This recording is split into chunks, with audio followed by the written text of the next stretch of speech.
Joining me right now in this exclusive interview, Republican Congressman from Ohio. He is the founding member of the House Freedom Caucus. He's also the ranking member of the House Oversight Committee and serves on the Judiciary Committee as well. Congressman Jim Jordan joining us right now. And Congressman, it's good to see you this morning.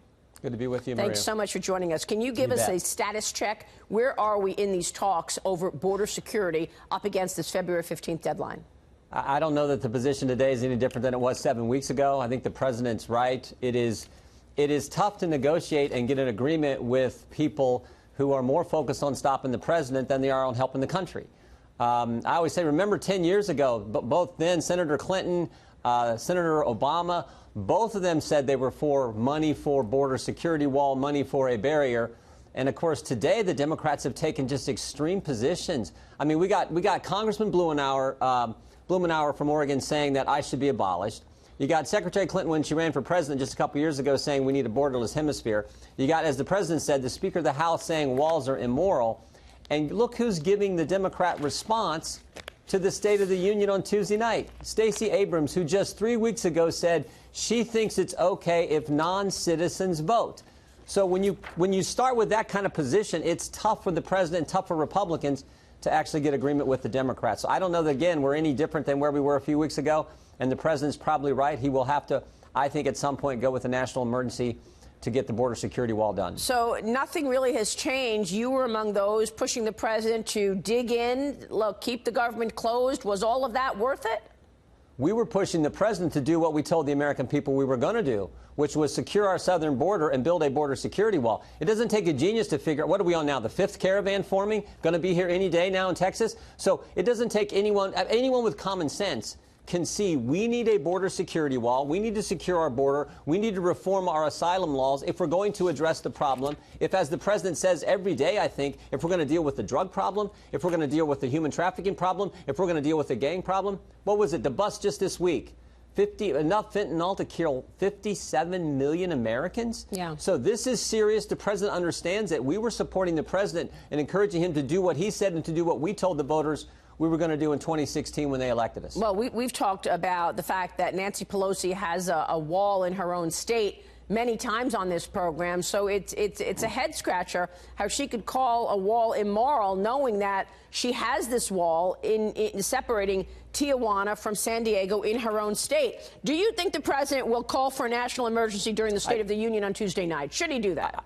I don't know if he will then. I do think, as he said just the other day, he is seriously considering that. I think we may be to the point where he has to do that, but that'll be the president's call. What I know is the president is committed to securing the southern border, committed to building a border security wall. That's what he told the American people he was going to do. That's why they elected him, and he's committed to getting that job done. So we understand from senior administration officials that there are 5 areas that the president is going to touch upon in Tuesday's State of the Union: a safe and legal immigration system. Number 2, protecting American workers on trade deals, including China and NAFTA. Number 3, rebuilding America with respect to infrastructure. 4, lowering costs for health care and prescription drugs. And number 5, protecting national security.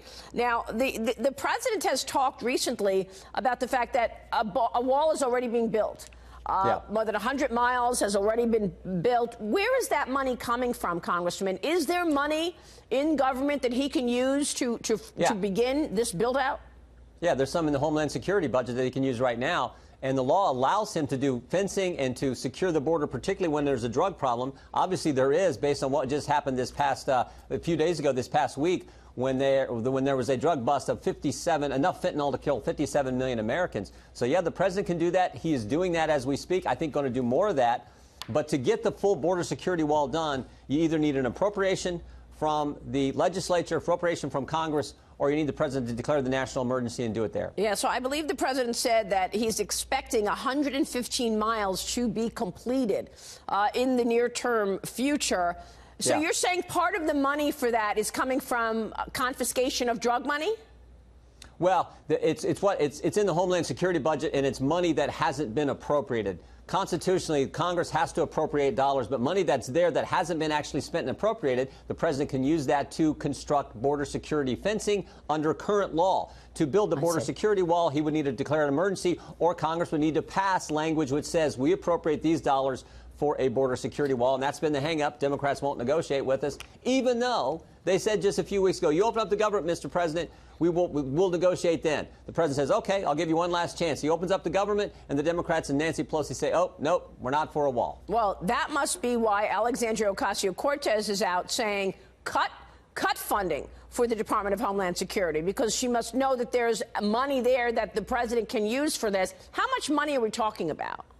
I believe there's $500 million that's there that he can use now without any appropriation, any act from Congress. Under current law, he can do that. Okay, because Alexandria Ocasio-Cortez is calling to cut funding for DHS. You know that.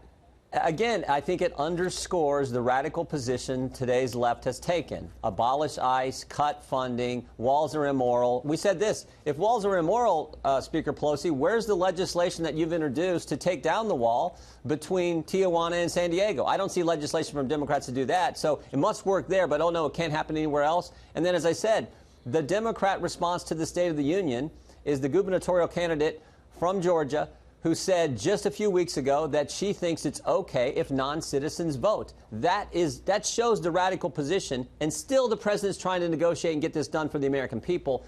But unfortunately, it's difficult when they start from that position. Congressman, I want to switch gears and ask you about the Mueller probe, ask you about what you're doing on the Oversight Committee. Of course, we know that Adam Schiff has a different set of priorities than you do. So let's talk about, let's slip in a quick break, Congressman, and then talk a bit about that.